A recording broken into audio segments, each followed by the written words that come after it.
मित्रांनो, तुमचं पुन्हा एकदा सुमिरित मराठी ह्या यूट्यूब चॅनेलवर स्वागत आहे. आजची कथा सुरू करण्यापूर्वी जर कोणी ह्या चॅनेलवर पहिल्यांदाच आले असाल आणि अजूनही सबस्क्राईब केले नसेल तर नक्की सबस्क्राईब करा. धन्यवाद. महाराष्ट्रात नवीन मंत्रिमंडळ घडलं आणि प्रथम काय झालं? मंत्रिमंडळाची बैठक. छे छे, त्याही पूर्वी मिरवणुका, अभिनंदन, पेढे, फटाके. त्याच्याही आधी त्याच्या आधी फटाफटा तयार झाले सहकारी साखर कारखान्यांसाठीचे अर्ज. महाराष्ट्राच्या कानाकोपऱ्यातून अर्जच अर्ज. जिथं बाबू देखील उगवत नाही तिथूनही अर्ज. तर जिथं एक मोठा कारखाना उत्तम रीतीनं चालतो आहे तिथूनही अर्ज. एकाच गावातून 5-5 अर्ज. प्रत्येकाला आत्मविश्वास, माझंच प्रपोजल खरं आहे, वाजवी आहे, माझंच प्रपोजल पास होणार, भाग भांडवल उभारण्याची कुवत फक्त माझ्यातच आहे, वगैरे वगैरे. याला अपवाद होते एकटे केरू नाना. वयानं 40, ताठ, तगडे, गोरे, अविवाहित. त्यांना स्वतःचं घर असं नव्हतं. म्हणजे घर नावाचा विटांचा आसरा होता, पण संसार नव्हता. जेवायच्या वेळी ते जिथं कुठं असतील ते त्यांचं त्यावेळेपुरतं टेम्पररी घर. तिथं जेवायचं आणि मुक्कामाला घरी यायचं. केरू नानांच्या भागातून एकटा त्यांचाच अर्ज आला होता. म्हणजे तसे त्यांना प्रतिस्पर्धी होते रघ्या पाडळकर, बुवा हातशिंगे, जे.एस. निकम साहेब वगैरे 3-4 लोकांनी अर्ज तयार केले होते. पण ते गावाच्या वेशीबाहेर पडू शकले नाहीत. रध्याला दोघा-तिघांनी मिळून बेदम चोपण्याची तंबी देताच त्यानं सपशेल माघार घेतली. बुवांना स्वतःच्याच घरात 8 दिवस अक्षरशः कोंडून ठेवल्यानंतर ते भानावरती आले आणि या दोघांची परिस्थिती पाहताच शहाणपण सुचून निकम साहेबांनी आपला अर्ज जाळून टाकला आणि केरू नानांना पाठिंबा देणारं भाषण ठोकून दिलं. पण म्हणतात ना, देव देतो आणि कर्म नेतं, तशातली गत झाली. गावाबाहेरचा एक प्रतिस्पर्धी उपटला. चित्राताई, 30-35 वर्षांची, अंगानं बारीक पण खूप हुशार, मोठमोठ्या डोळ्यांच्या आणि चुरू चुरू जिभेची. पुन्हा पुण्यात राहिलेली. आता आली का पंचायत. बाई माणूस म्हणून अंगावरती हात टाकता येत नाही. हुशार पडली म्हणून कोंडून ठेवणं अशक्य होतं आणि गावातली नसल्यामुळे दुसरं कुठलंही प्रेशर वापरायला येत नाही. अशी जाम पंचायत झाली. मुळात चित्राबाईच्या डोक्यात साखर कारखाना काढण्याचे विचार अजिबात नव्हते. साखर कारखाना पत्त्यांच्या घरा एवढा असतो की जरासा मोठा असतो आणि तो काढायला किती पैसा लागतो एवढी ढोबळ कल्पनाही तिला नव्हती. चित्राबाई पुण्यात नर्स होती. वयाच्या 16व्या वर्षापासून हे काम केल्यानं ती आता खूप थकली होती. थोडासा पैसा गाठी पडला होता, पण विश्रांती स्थान नव्हतं. ही एक दूरची मावशी गंगाबाई होती. तेवढंच एक नात्याचं काय ते माणूस. गंगाबाई ही एकटीच होती. ती कशानशी आजारी पडली. तिची आग्रहाची पत्र येऊ लागली म्हणून चित्राबाई नोकरी सोडून तिच्या देखरेखीसाठी आणि स्वतःच्या विश्रांतीसाठी गावात येऊन राहिली होती. तिला कुणाच्या अध्यात मध्यात असण्याचं कारणच नव्हतं आणि तशी ती नव्हतीही. केरू नानांच्या साखर कारखान्याच्या मध्यात तर नव्हती. स्वभावानं कडक पण खूप प्रेमळ. विशेषतः स्त्रियांचा लोभ जास्त. पेशानं नर्स. अर्थातच चित्राबाईला घराघरातून दुखण्या खुपण्यासाठी बोलावणं येऊ लागलं. चित्राबाई ही गावात चांगलीच रमली होती. नरसाळ्यांच्या घरी केरू नानांना रात्री जेवतेवेळी मासा खाल्ला आणि घशात काटा अडकून ते एकदम घाबरे घुबरे झाले. आपल्या घरी हे असं झालं म्हणून नरसाळे जास्तच घाबरे झाले. केरू नानांवर साऱ्या गावाचं प्रेम. त्यांना काही झालं तरी गावकरी आपली हाडं नरम करतील या धास्तीनं नरसाळ्यांनी 5-6 माणसं पाठवून चित्राबाईला बोलावून आणलं. आला निरोप की निघ असं चित्राबाईंचं व्रत नव्हतं.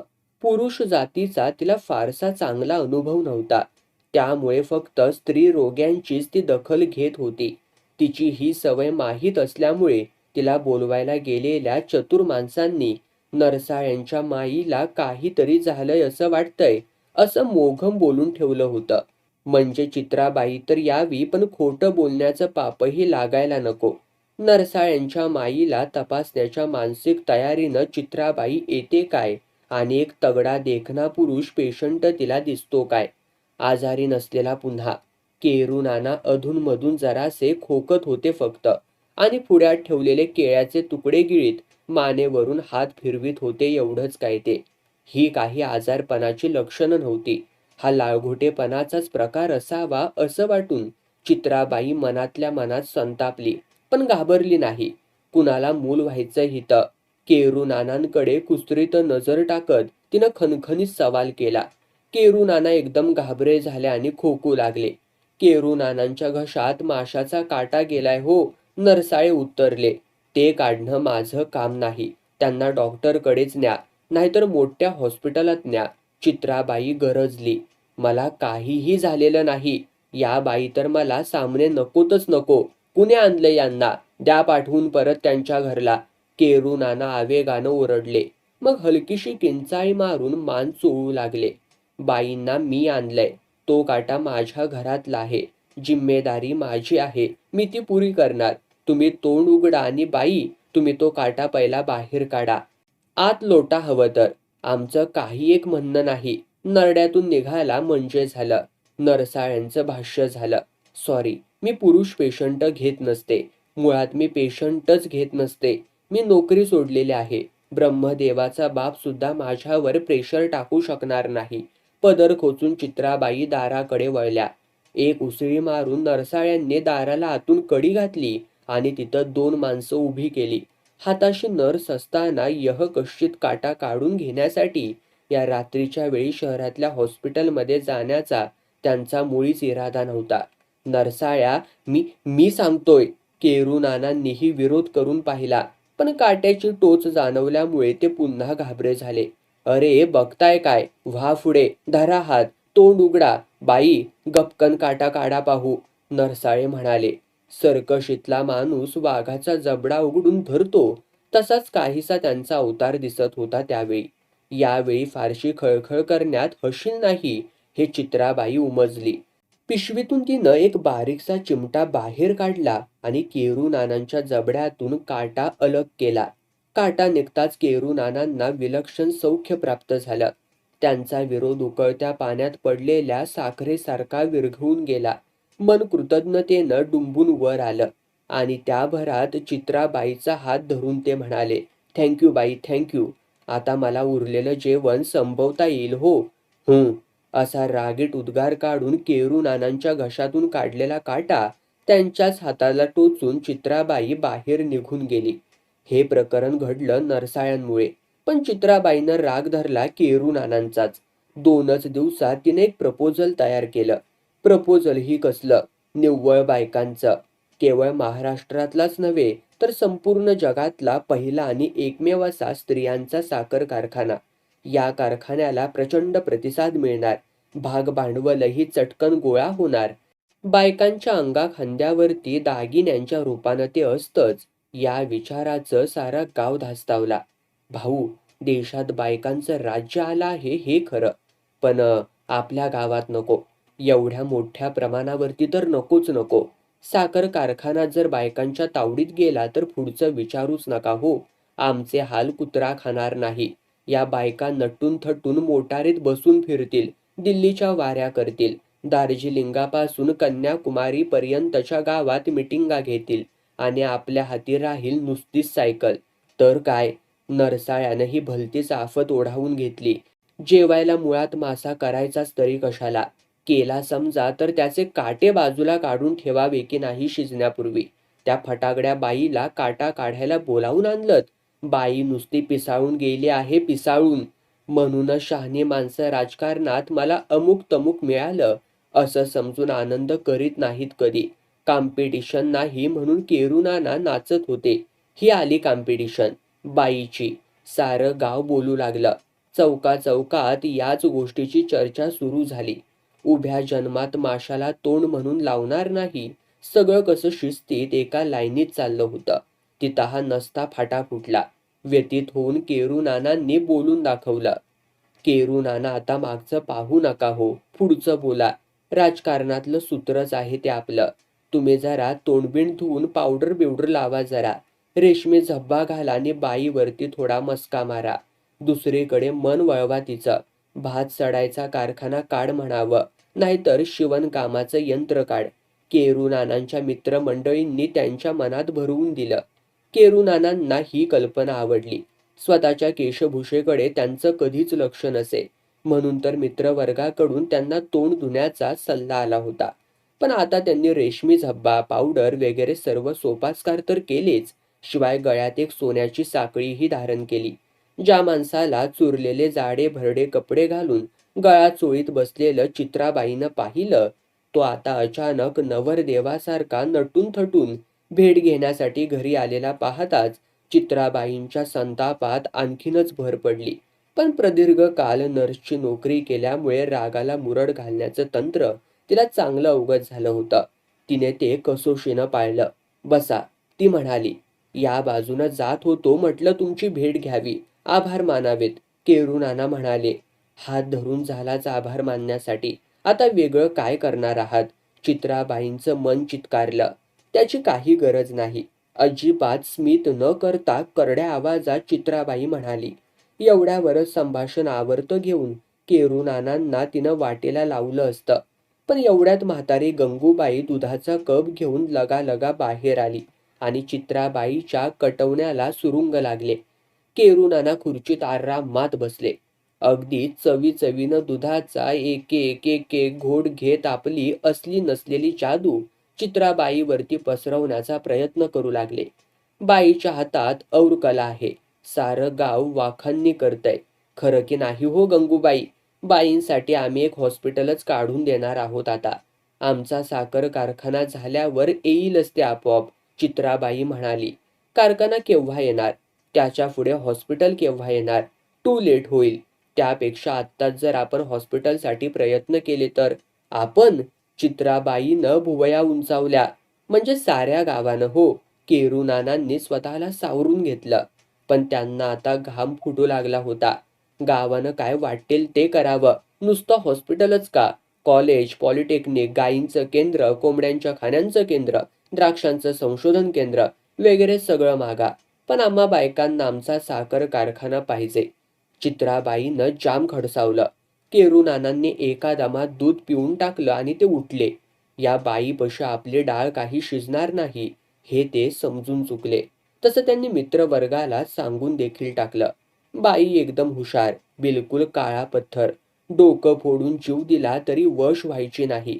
कारखान्याचं जाम पक्क डोक्यातच घेतलंय तिनं. केरूनाना कारखाना डोक्यात येणं सोपं आहे हो. प्रत्यक्ष जमिनीवरती उभं राहणं महाकठीण.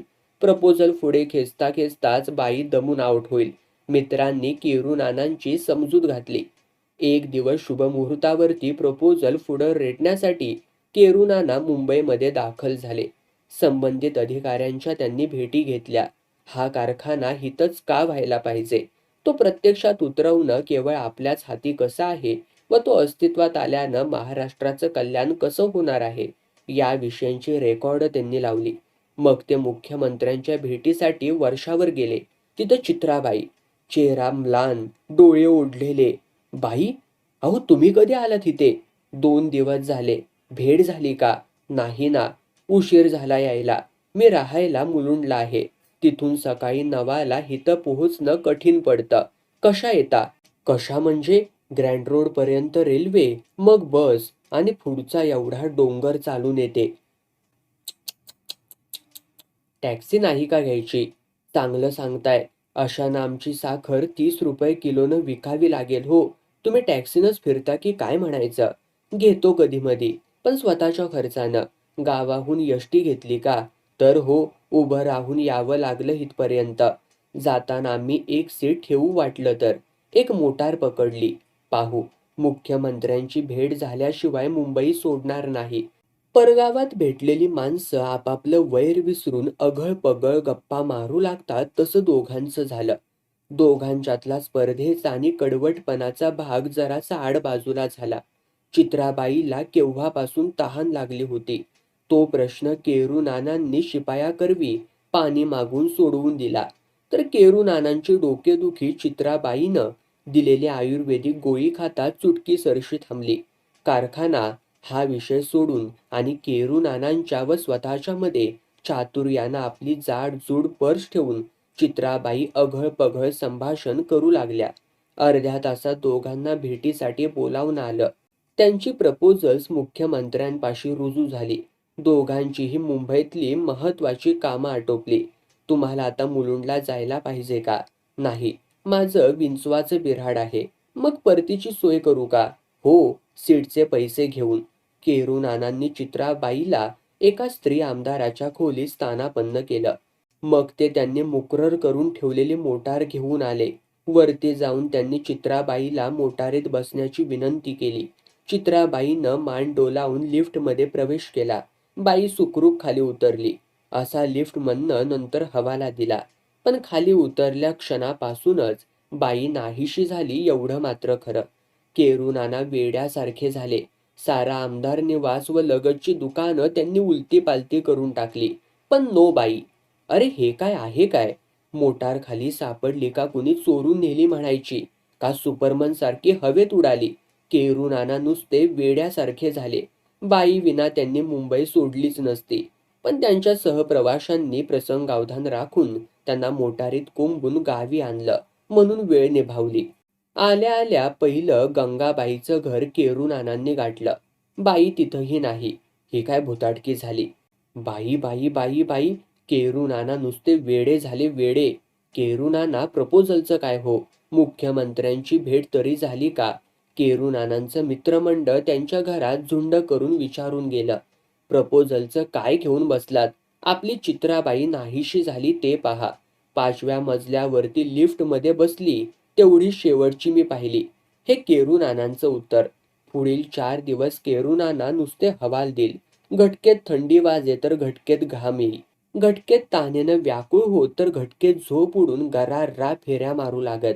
4थ्या दिवशी संध्याकाळच्या यष्टीतून चित्राबाई उतरली. ती बातमी हवेवर तरंगत केरू नानांच्या कानावर आली. ऐकता क्षणी नाना धावत निघाले. मग विचार बदलून घरी गेले. न्हाव्याला बोलावून 4 दिवस वाढलेली दाढी करून घेतली. कडक इस्त्रीची पैरण व पायजामा धारण केला. मग गंगाबाईकडे गेले. तेथे असंख्य बायकांच्या वर्तुळात चित्राबाई बसली होती. अंगावरती मोठ्या तपकिरी काठाची फिकट निळी साडी होती. चेहऱ्यावरती अपूर्व विजयोन्माद होता. या केरू नाना. चित्राबाई आनंदानं म्हणाली. तिला सही सलामत पाहताच केरू नानांची चिंता मावळली. संताप वाढत चालला. कुठं नाहीशा झालात बाई? त्यांनी विचारलं. दिल्लीला जाऊन मॅडमची भेट घेऊन आले. काय? त्यांच्या कानावरती घातलं. म्हटलं महिलांचा साखर कारखाना काढायचं चाललंय. तुमचा आशीर्वाद असावा. अहो पण मला सांगायचं नाही का? मी वेड्यासारखा प्रत्येक मजल्यावरती फिरत राहिलो. लोकांनी मला पकडून हिता आणलं नसतं तर मी पोलिसांत वर्दी दिली असती. तेवढा मला वेळच मिळाला नाही हो. हे काय बोलणं झालं की काय? ऐकून तरी घ्या. मी खाली उतरले आणि फुटपायरीला आले तर तिथं बापूराव जमदाड्यांचं शिष्टमंडळ दिल्लीला जायच्या तयारीत होतं. त्यांच्यापाशी बाईचं तिकीट होतं पण बाई नव्हती. त्यांनी मला विचारलं. माझ्याही मनात कल्पना आली की मॅडमना भेटावं म्हणून मी लगेच गेले. हा फोटो पहा. चित्राबाईनं फ्रेम केलेला एक मोठा फोटो केरू नानांपुढे धरला. त्या चित्राबाई व इंदिरा गांधी शेजारी शेजारी उभ्या होत्या. बायका पुन्हा पुन्हा हा फोटो पाहत होत्या आणि कौतुकाचे उद्गार काढीत होत्या. पण केरू नानांचं लक्ष मात्र वेधलं फोटोमधल्या एका दुय्यम व्यक्तीनं. कोपऱ्यातल्या एका अर्धवट चेहऱ्यानं. नाक धारदार, केस लांब, गाल गोबरे. हाच तो बापूराव जमदाडा असला पाहिजे. असल्या छाकट्या माणसाच्या शिष्टमंडळात बाई जाईल तरी कशी? पण ही वेडपड चित्राबाई गेली. केरू नानांचा हा संतापयुक्त मत्सर त्यांच्या शब्दातून प्रकट झाला. कुठला कोण जमदाड आणि त्याच्या शिष्टमंडळात जायचं हे काय बरं झालं? तुम्हाला दिल्लीची माहिती नाही. काही गैरप्रकार झाला असता मग बसला असतात बोंबलत. मी अशी लेचीपेची बाई नाही हो. ब्रह्मदेवाचा बाप आला गैरप्रसंग करायला तरी मी डरायची नाही. मला कोणी काही करू शकत नाही. त्यातून जमदाडे पडले माझ्या वडिलांसारखे. दात नसलेल्या तोंडानं ते मला चावणार की थरथरत्या हातानं माझा हात धरू पाहणार. ते 4 म्हातारे पेन्शन मागायला आले होते. नसत्या कॉन्फिडन्समध्ये येऊन तुम्ही एक दिवस गोत्यात याल बाई, मग कळेल. जमदाडा म्हातारा होता म्हणता, मग असल्यांबरोबर जायचं तरी कशाला मी म्हणतो. तुम्हाला कोणी पळवलं असतं तर जमदाड्यानं दात नसलेल्या तोंडानं त्याचा चावा घेतला असता, की लटपटत्या हातानं त्याला धरून ठेवलं असतं. केरू नाना उसळले. खरे वैतागलेत नाना आपल्या कारखान्यापायी. आता तर काय, मॅडमच्या कानांपर्यंत बातमी गेले. उपस्थित बायकांनी सारांश काढला. हा सारांश अर्थात सपशेल चुकीचा होता.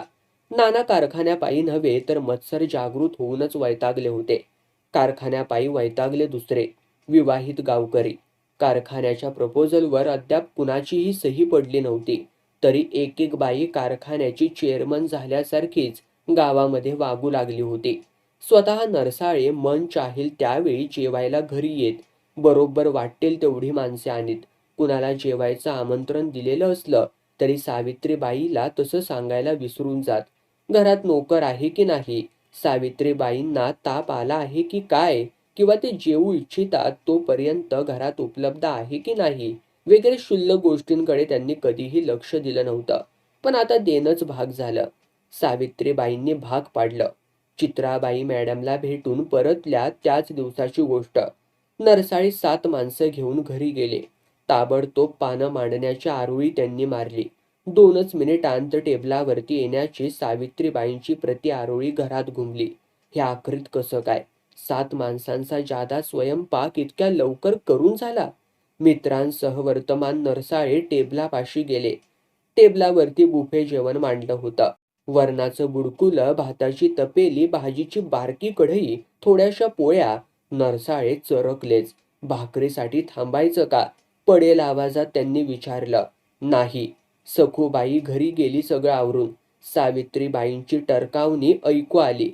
असा करडा आवाज की सारी माणसं गुमानपणे जेवणाचे 8 समान हिस्से पाडून एक एक हिस्सा जेवून घरी गेलीत. दुसऱ्या दिवशी नरसाळे जेवायला घरी आले नाहीत. तेच जेवण गरम करून त्यांना तिसऱ्या दिवशी जेवायला मिळालं. अहो हे काय? 4 भज्जी तरी काढा झटपट, ते ओरडले. कांदे 2 रुपये किलो आणि तेलाचा डबा 90च्या घरात गेलाय. उत्तर आलं. बरं निदान टमाट्याची कोशिंबीर तरी. टमाटे 5 रुपये. मग जेवण तरी कशाला हो वाढता? सोडलं तर बरं होईल. पोट फार मोठं झालंय तुमचं. काय बोलायचं ह्याला? हा, जागृती, बरं जागृती. घरोघरी हाच प्रकार. दत्ताबांची बायको म्हणजे सर्व आर्य प्रतिव्रतांची अर्क. सकाळी धोतराला इस्त्री करून निर्या काढून देण्यापासून ते रात्री पाय दाबून देईपर्यंत पतिव्रत्याचे सर्व नियम न चुकता पाळायची.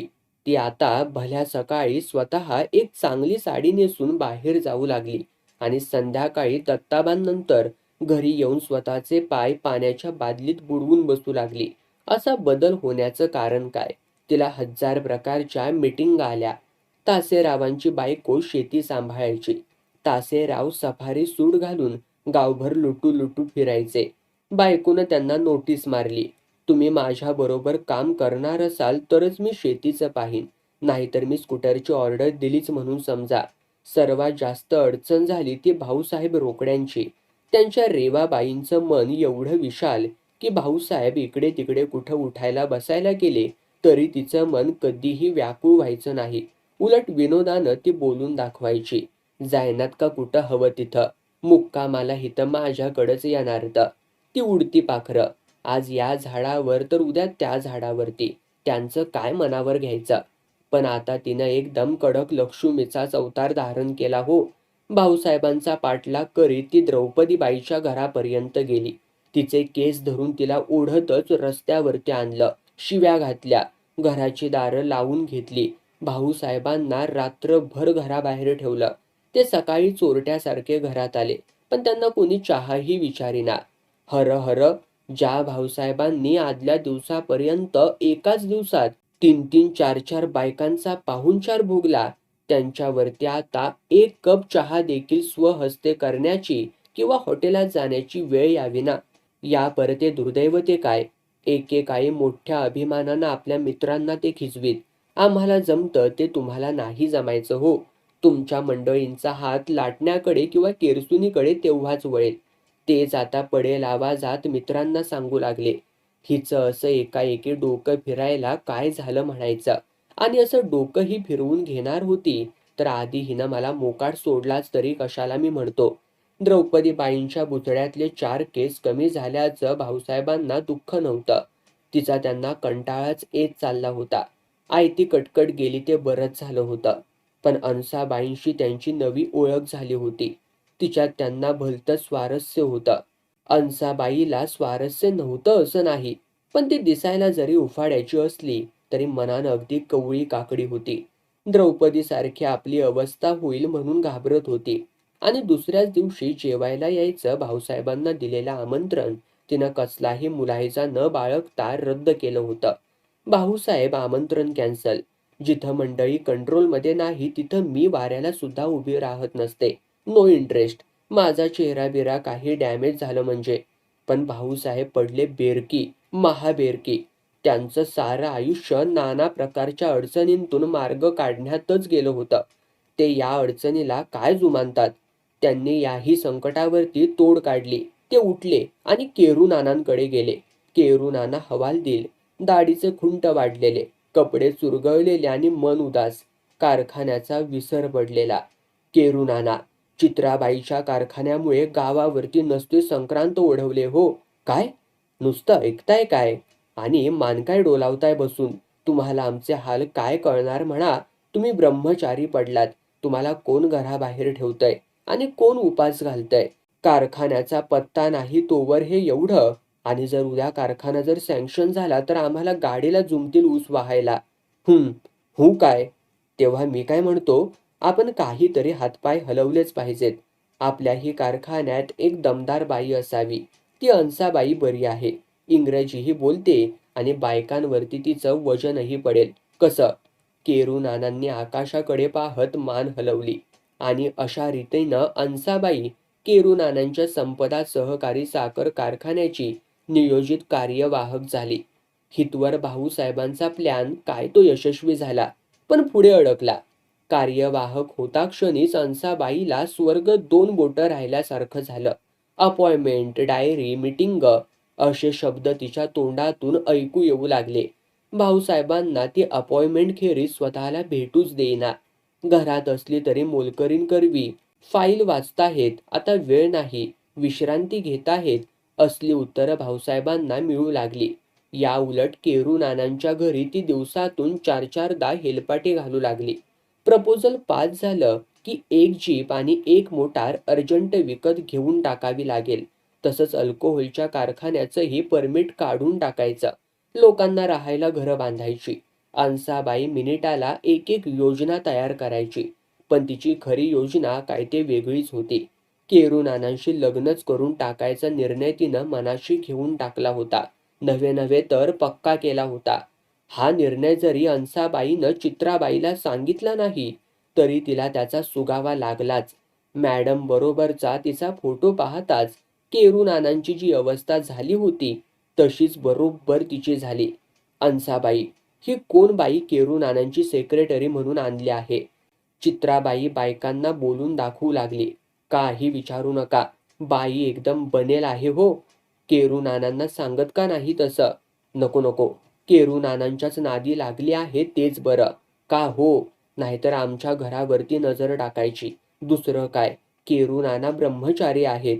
एवढं जालीम प्रकरण आहे म्हणता होय? चित्राबाईचा आवाज कापला. द्रौपदीबाईच्या झिंजा उपट प्रकरण तिच्या कानी आलं होतं. म्हणून अंसाबाईंच्या बाबतीतही असं काही होईल अशी वेडी आशा ती बाळगून होती. ती मात्र सपशेल धुळीला मिळाली. केरू नानांचा संसार नाही तेव्हा बाई त्यांच्याच नादी लागलेली काय ते बरी. इतरांचे संसार शाबूत तरी राहतील अशीच भूमिका सर्व बायकांनी मिळून एकत्रित घेतली होती. चित्राबाईच्या मनात एवढी खळबळ माजली असेल याचा केरू नानांना अजिबात पत्ता नव्हता. का असावा? ते स्वतः घरी फारसे नसतच. घर ही भावनाच त्यांच्या मनात मुळी नव्हती. घराला ते कधी कुलूपही लावीत नसत. अंसाबाई त्यांच्या घरी येऊन भेटली काय किंवा ते घरात नाहीत असं पाहून दुसरीकडे तिने गाठलं काय? केरू नानांना सगळं सारखंच होतं. रोज 60-70 माणसांशी त्यांचं संभाषण होत होतं. त्यातलीच ही एक होती. एक दिवस रात्री केरू नानाच्या घरी मीटिंग ठरली. ही मीटिंग आयोजित करण्यात अंसाबाईनं व भाऊसाहेबांनी पुढाकार घेतला होता. अंसाबाईनं केरू नानांसाठी आणि भाऊसाहेबांनी अंसाबाईंसाठी. केरू नानांचा सारा जन्मच लोकांकडे जेवण्यात गेला असल्यामुळे स्वतःकडे असा काही कार्यक्रम असला की ते व्यवस्था चोख ठेवीत असत. त्यांनी पुरणपोळीचंच जेवण करून मागवलं होतं. जेवण झालं, बैठक झाली. बोलायचं असं फारसं काहीच नव्हतं. त्यामुळे बैठक लवकरच संपली. एक एक जण घरी गेला. पण भाऊसाहेब हालेनात की अंसाबाई हालेना. अखेरीस अंसाबाईंनी चक्क सांगून टाकलं, मला केरू नानांशी 2-3 पॉइंट बोलून घ्यायचे आहेत. प्रायव्हेटच बोलून घ्यायचे आहेत. तेवढे बोलून घेते. ठीक आहे, मी मग चलतो. भाऊसाहेब शांतपणे उठले ते थेट गंगाबाईच्या घरी गेले. चित्राबाई, अवेळी त्रास द्यायला लागतोय, पण काय करणार? भर मीटिंगमध्ये अंसाबाईला एकदम चक्कर आली. मग मी काय करू? उचला आणि हौदात बुचकळा. चित्राबाई गरजली. तुम्हाला त्रास होईल हे खरंय, पण तिला तपासणं हे कर्तव्यच नाही का हो तुमचं? भाऊसाहेबांनी चित्राबाईला गटवलं आणि केरू नानांच्या घरी आणलं. तिथं अजिबात वेगळंच दृश्य तयार होतं. दारात रेवाबाई उभी होती. अंसाबाईला तिनं नुकतंच फरफटत बाहेर आणलं होतं. अंसाबाई वाचवा वाचवा अशा आरोळ्या मारीत होती. भाऊसाहेबांना पाहून रेवाबाईची पकड जराशी सैल झाली. तेवढ्यात अंसाबाईला पळून जाण्याची नामी संधी सापडली. रेवाबाई, हे काय चाललंय काय तुमचं? काय सांगणार? यांनी ही मीटिंग ठरवली. मी पहारा ठेवून होतेच. सगळे गेल्यावर बाई केरू नानांशी बोलत बसली आणि बोलता बोलता त्यांना एकदम जवळच ओढलं हो असं. मग आता सांगा, मी पुढे होऊन तिला खेचलं ते ठीकच झालं की नाही? रेवाबाई उद्गारली. तर हो, केरू नानांना तरी काही समजतं की नाही म्हणायचं? चित्राबाई म्हणाली. केरू नानांना काही एक समजत नाही. त्यांना फूस लावणारे वेगळेच आहेत. ही मीटिंग ठरली तेव्हाच यांचा डाव माझ्या लक्षात आला होता. मला सांगायचंय, मी मीटिंगमध्ये बसलो होतो. प्रत्यक्षात अंसाबाईला पोचवायला म्हणून तिच्या घरी जायचं, तिथं दुसरी मीटिंग घ्यायची. रेवाबाई म्हणाली. वाटेल ते बोलू नकोस. अंसाबाईला चक्कर आली म्हणून मी त्यांना घेऊन आलो. चक्कर अंसाबाईला नाही आली, केरू नानांना आली. अंसाबाईनं गळ्यात हात टाकताच नाना फेफरा आल्यासारखे थरथरा कापू लागले. आता इथं उपर ज्या काही मिटिंगा करायच्या असतील त्या आपापल्या घरी. सगळ्या मिटिंगांचा खर्च मी सोशीन. तुम्ही कुठेही बाहेर जायचं नाही. काय चित्राबाई, खरं की नाही? रेवाबाईला दाद द्यायला चित्राबाई जागेवर मुळी नव्हतीच. केरू नाना बेशुद्ध पडल्याची बातमी ऐकताच ती आत पळाली होती. केरू नाना बेशुद्ध नव्हते. मोरीत नळाखाली उभे होते उभे. अहो हे काय? थंडी भरेल, न्यूमोनिया होईल, चित्राबाई म्हणाली. होऊ दे, बरंच झालं. मी आता संन्यास घेऊन हिमालयातच चाललो आहे. केरू नाना उत्तरले. आधी गोंधळ करून ठेवायचा आणि मग डोक्यात राख घालायची. त्या बाईला सेक्रेटरी केलं तरी कशाला मी म्हणते. मला आपलं वाटलं एकटी निराधार वयस्क बाई आहे. होऊ दे सेक्रेटरी होत असेल तर. एकटी आहे हे खरं. निराधार आहे हे खरं की खोटं कुणास ठाऊक. पण ती तुम्हाला वयस्क वाटली हे सपशेल खोटं आहे. ती एकदम चालू, चंट, चंचल, चावट, चापलूस. तुम्ही आधी नळातून बाहेर व्हा पाहू. ओरडून चित्राबाईने एक चादर शोधून आणली. केरू नानांनी ती स्वतः भोवती गुंडाळली, पण त्यांना बोलताच येईना. त्यांचे दात कडकडू लागले. अंग थरथरू लागलं. अगं बाई, हे काय तुम्हाला झालं असं? भाऊसाहेब, चित्राबाई बाहेर गेली. तिथं कुणीच नव्हतं. जहाल पतिव्रता रेवाबाई भाऊसाहेबांना घेऊन घरी गेली होती. आता काय करणार? चित्राबाईनं घरात सापडेल ते अंथरून पांघरून केरू नानांभोवती लपेटलं. मुंग्यांच्या वारुळात लपलेल्या वाल्मिकी ऋषीसारखे केरू नाना आता दिसू लागले. मग एकाएकी हसू लागले. का हो, काय झालं मी म्हणते? चित्राबाईनं गोंधळून विचारलं. त्या फडतूस बाईपायी तुम्हाला संशय पिशाचानं घेरलं की काय? नानांचं हसणं वाढलं. मला बोलताय आणि तुम्ही त्या म्हाताऱ्यावरनं तांबडे जांभळे झालात ते? तो काही म्हातारा नाही. मी फोटोत पाहून घेतलाय. फोटोत आहे तो सिक्युरिटीचा माणूस आहे हो. माझ्यावरती एवढ्या तेवढ्यावरनं डाऊट घेता आणि स्वतःच्या गळ्यात बाई येऊन पडली त्याचं काही नाही. त्याचं काही नाही हे बरोबर आहे. पण केव्हा? हवी ती बाई येईल तेव्हा. विनाकारण ही पांघरुणं गोळा केलीस. नर्स म्हणवते स्वतःला आणि एवढी साधी ही गोष्ट कळत नाही तुला. ही पांघरुणं काय करणार? केरूनानांनी ताडकन पांघरुणांचा डोंगर झोकून दिला आणि चित्राबाईला जवळ घेतलं. आणि काय आश्चर्य म्हणायचं, त्यांची हुडहुडी जादूसारखी थांबली. चित्राबाईला मात्र आता हुडहुडी भरली होती, जाम भरली होती.